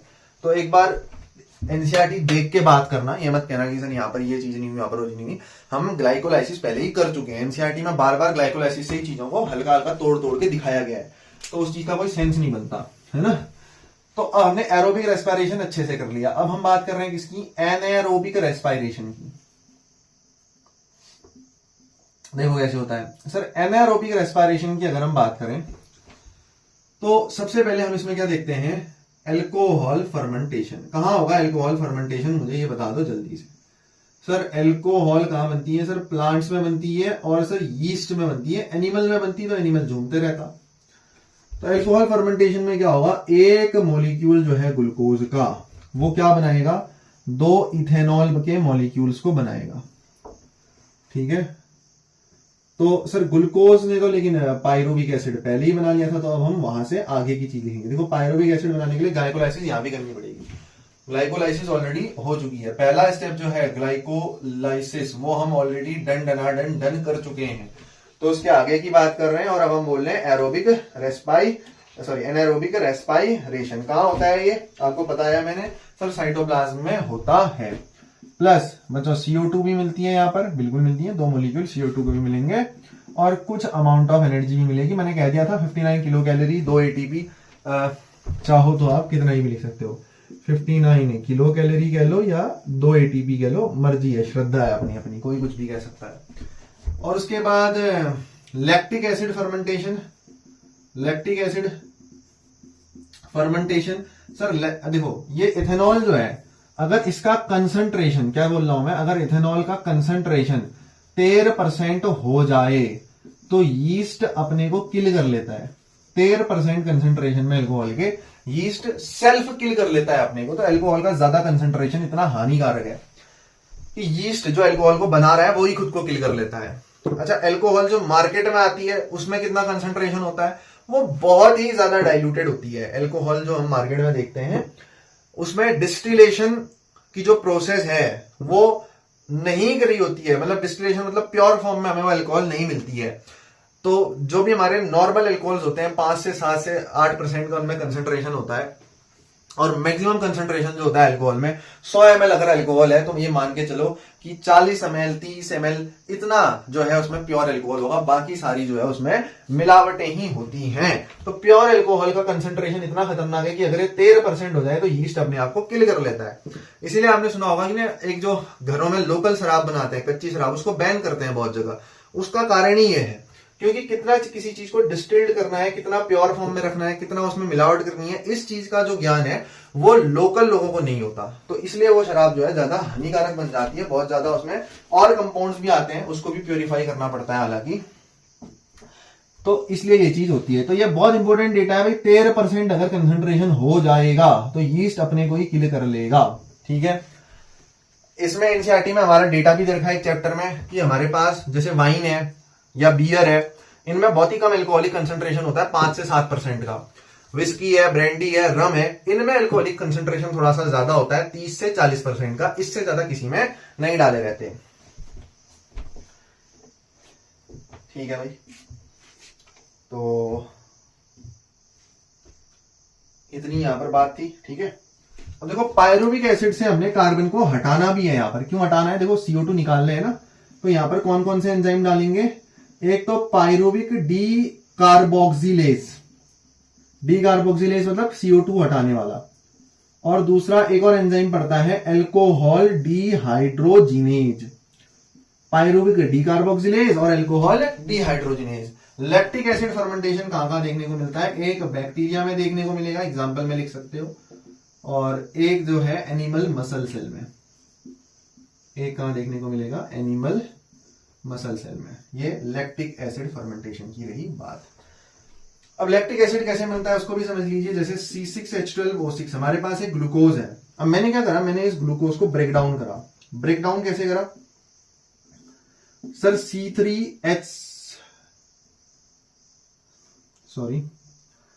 हमारे पास क्या है, लैक्टिक एसिड है ना, तो हमने इसको कैसे ब्रेक करा, C3H6O3 लैक्टिक एसिड में, और साथ ही में हमने 59 किलो कैलोरी की एनर्जी या 2 एटीपी की एनर्जी निकाल दी। इसमें कोई ज्यादा ऐसे याद करने की जरूरत है नहीं, कौन सा एंजाइम लगता है क्या लगता है। अच्छा, ये जो प्रोसेस है इनमें लेस देन 7% एनर्जी रिलीज होती है। Less than 7% energy is released in this process. देखो कंप्लीट ऑक्सीडेशन यहां पर नहीं हो रहा है, इसका मतलब यहां पर क्या हो रहा है, इनकम्प्लीट ऑक्सीडेशन हो रहा है। लैक्टिक एसिड समझा चुका हूं, क्रैम्प वगैरह आते हैं मसल्स में, खाने के बाद एक्सरसाइज नहीं करनी चाहिए, उन सब चीजों से लैक्टिक एसिड क्या होता है करके, है ना। यही चीजें हैं बस जो आपको थोड़ा थोड़ा ध्यान में रखना पड़ेगा। ठीक है, बस ये। और इनकम्प्लीट ऑक्सीडेशन मतलब, इनकम्प्लीट ऑक्सीडेशन को ऐसे भी समझो ना कि जैसे कार्बन है, 6 कार्बन है, 3 4 5 6, अगर इसके सारे बॉन्ड ब्रेक हो जाएं, सारे कार्बन बॉन्ड ब्रेक हो जाएं तो वो कंप्लीट ऑक्सीडेशन कहलाता है। अगर कुछ बॉन्ड रह जाए कार्बन तो उसको हम इनकम्प्लीट ऑक्सीडेशन कहते हैं।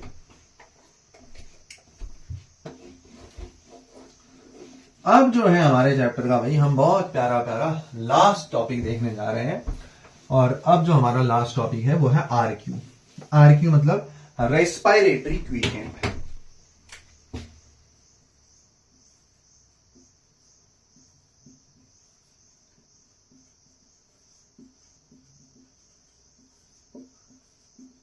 देखो वैसे तो इसको डिफाइन करने वाले पे है कि इसने क्या सोच के करा है, लेकिन आप खुद ही समझ सकते हो कि रेस्पिरेशन जब आप करते हो तो आप ऑक्सीजन लेते हो और CO2 देते हो, है ना, यही तो करते हैं। तो RQ वैल्यू या रेस्पिरेटरी क्विशेंट कैसे निकालते हैं? इसको निकाला जाता है वॉल्यूम ऑफ CO2 इवॉल्व्ड, यानी कि कितनी CO2 निकली अपॉन कितनी ऑक्सीजन ली आपने, वॉल्यूम ऑफ O2 कंज्यूम्ड। तो volume of CO2 evolved upon volume of oxygen consumed, यही आपका रेस्पिरेटरी क्विशेंट होता है। कुछ जनरल रेस्पिरेटरी क्विशेंट आपको याद होने चाहिए, जैसे रेस्पिरेटरी क्विशेंट जो कार्बोहाइड्रेट्स का होता है या शुगर्स का होता है वो 1 निकल के आता है। सर इसका मतलब क्या है?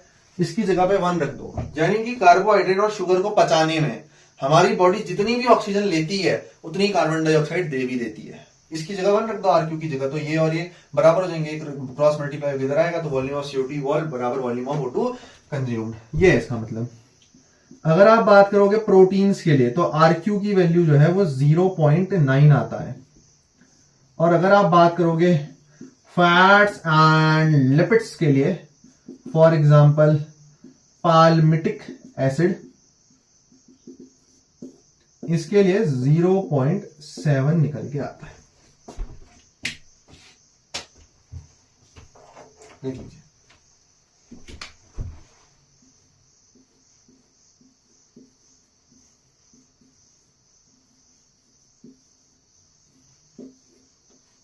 तो अब हमारा क्या काम? सर सिर्फ एनसीईआरटी की रीडिंग, अब कहीं से भी कर लो यार एनसीईआरटी रीड, अब हर जगह से समझ में आएगी अगर आज तक नहीं आ रही थी तो अपना काम यहां पर हो गया इसमें पूरा।